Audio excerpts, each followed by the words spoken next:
Donc la situation administrative. La situation administrative, mes très chers amis, est mauvaise. Voire très mauvaise. On est coincé. Dans d'autres pays, il y a la vie, la vraie vie. Ça doit exister quelque part.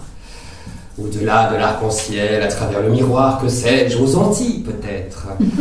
Dans les Cyclades, où on plonge dans la mer cristalline pour pêcher les perles, attraper les pieuvres, suivre les sirènes. Oh. Mais ici, on a l'administration. Chacun et chacune de nous doit l'affronter dans le quotidien. Elle nous entoure, elle nous lèche la main quelquefois, comme un petit chien. Il semble docile, affectueux. Attention monsieur, il est petit mais il est méchant. Malin, cruel, un peu sauvage. Il mord un peu. Il mord le grand et le petit, l'homme et la femme, l'allumé, le nourrisson. On est né dedans et on n'en sortira jamais. Où est-elle l'administration finalement ? Vous pensez peut-être automatiquement dans un bureau spécifique où ils vont vous blesser avec leurs armes habituelles de confusion et de panique. Dans un de leurs bâtiments, un quartier général pendant la guerre éternelle, la guerre d'hier et de demain, la guerre de toujours, la guerre pour nos âmes. Oui, nos âmes. Mais il y en a peut-être ici parmi vous qui sont de l'administration, qui l'incarnent, qui ont les mains sur les leviers, qui ouvrent les trappes cachées sous nos pieds, qui connaissent donc ses caprices mieux que nous autres, les simples victimes. Figurez-vous une montre suisse, très grande, très luxueuse, avec toutes sortes de complications, je ne sais pas, qui donne l'heure en Saturne, le taux d'échange entre le franc et l'euro, le nom de jeune fille de votre arrière-grand-mère, le prix de l'Airbus, les entrées au parc de Vulcania contre les entrées de Disneyland, des centaines de petites aiguilles, des petits mécanismes tout petits. Et tu la regardes, la belle montre, parce qu'elle est à toi. Tu l'as achetée, mais à petit prix. C'est ce qu'ils te disent. Tu la mérites. Et maintenant, c'est tout à toi. Tu peux la garder pour toujours. C'est en réalité un cadeau de la part d'une administration bienveillante qui est contente de toi. Heureuse de tes efforts. Bravo! Mais petit à petit, vous comprenez que la montre magique a des particularités un peu gênantes, un peu spéciales. Que les petites aiguilles ne sont pas toujours si bien coordonnées entre elles. Qu'il y en a quelques-unes qui ne bougent plus. Ou seulement quand tu ne les regardes pas, ou quand tu n'es pas à la maison, ou qui bougent dans le sens inverse, mais très très lentement. La panique te prend, et tu comprends qu'en réalité, non, ce n'est pas un cadeau précieux. Que si tu l'avais acheté, le prix, c'est ta liberté. Qu'elle n'est même pas vraiment à toi, car tu n'en finiras jamais avec les échéances, qui changent d'une manière aléatoire, imprévisible. Mais comment faire? Ah, il y a la notice. Tu l'as quelque part. Ah, la voici. Oh là là, la notice est incompréhensible. Mais tu comprends que la réparation est maintenant possible. La seule chose à faire, c'est de conserver les enregistrements, oui, une petite comptabilité, rien de plus facile, simple qu'au bonjour, et clac! Le piège se referme sur toi. Tu comprends finalement que tu dois recopier les petits chiffres. Il y a des cahiers officiels pour ça, des formulaires, on peut les télécharger, c'est pratique. Ou aller à Monoprix. Au tabac, il y en a partout, à gogo. Mais quelle valeur y mettre? C'est incompréhensible, il faut les appeler. Bonjour madame. Oui, je sais, c'est le dernier jour pour le document X6-1CA. Ma déclaration provisoire de bonheur, c'est pour ça que je vous appelle, oui. Mais vous voyez, vous ne m'avez pas encore rendu le document X1BA pour l'année passée. Non. A comme Alphonse. X1BB, vous dites, jamais entendu dire, avec un B comme Bernard. Mais vous savez, ce que j'attends toujours, c'est votre... Comment?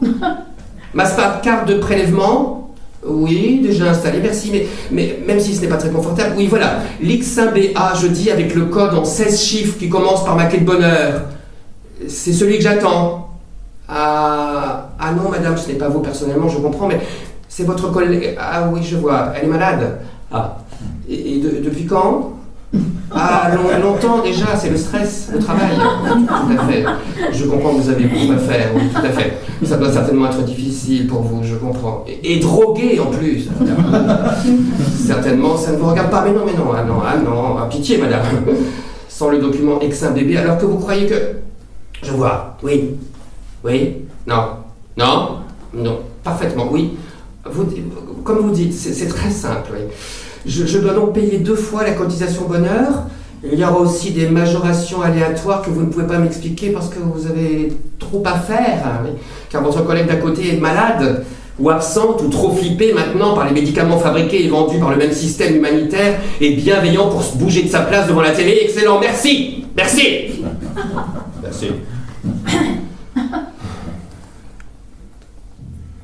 Il y a une sorte de beauté dans l'administration.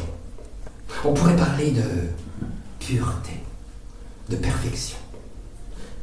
Peut-être qu'il y a, disons, quelque part, au sommet lointain de la pyramide, il y a l'administrateur idéal.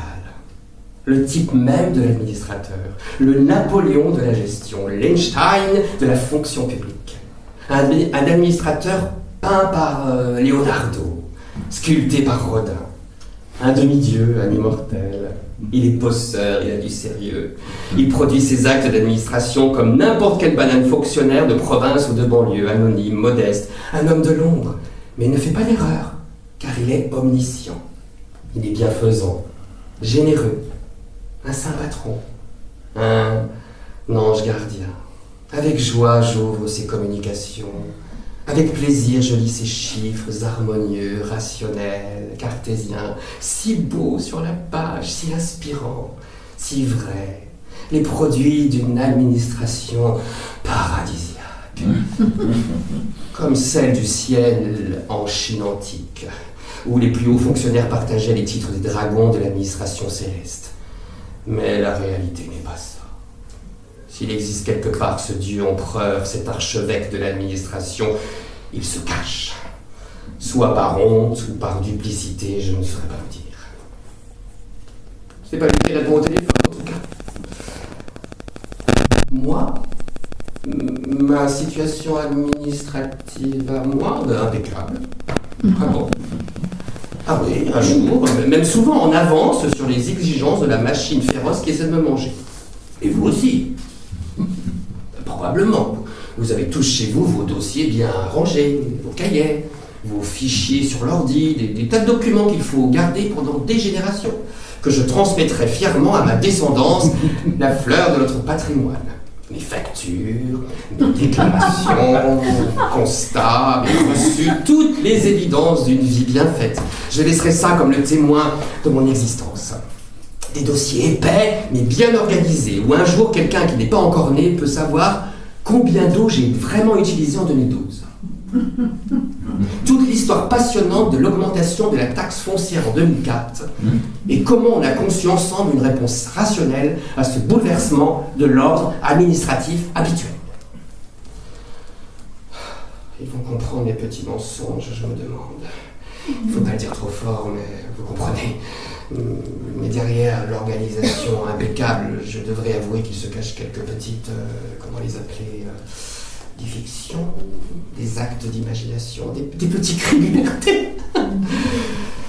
Figurez-vous toute cette vaste machinerie, des milliers d'hommes et de femmes drogués, déprimés, dans leurs bureaux identiques, en attendant seulement le jour de leur retraite. Ils sont en train de recopier, d'archiver, de noter, de passer au prochain bureau des informations qui font l'objet d'une falsification systématique et délibérée, et la plus grande affaire, le plus extravagant des mensonges, tout le monde le sait. Il y a une chose qui m'agace, une peur irrationnelle, enfantine, mais je l'explique quand même.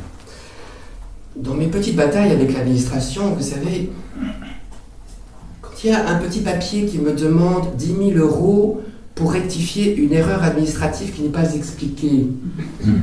Quand ça dit à la fin « Je reste à votre disposition pour toute information ultérieure », signez votre correspondant, sans numéro de téléphone, ou nom de la personne, ou adresse, ou quoi que ce soit. Au moins, Avec ça, j'imagine que la personne qui m'a joué ce sale coup existe quelque part. Ça me soulage, vous voyez. J'ai un adversaire physique. Même si cette personne se cache, je pourrais en principe trouver son bureau, affronter le problème. Mais les robots, j'ai peur des robots administrateurs. Quand Madame X sera remplacée définitivement par le robot X, quand je devrais m'adresser à un système téléphonique avec toujours la même histoire de « Si votre appel concerne votre clé de bonheur, votre code de bonheur, votre bonus bonheur ou votre remise de bonheur, merci de patienter jusqu'à demain, car tous nos conseillers sont en vacances. Tapez votre code bonheur en 28 chiffres quand même, en finissant par dièse. Vous avez 15 secondes et votre prestation peut être enregistrée pour nous faire rire. »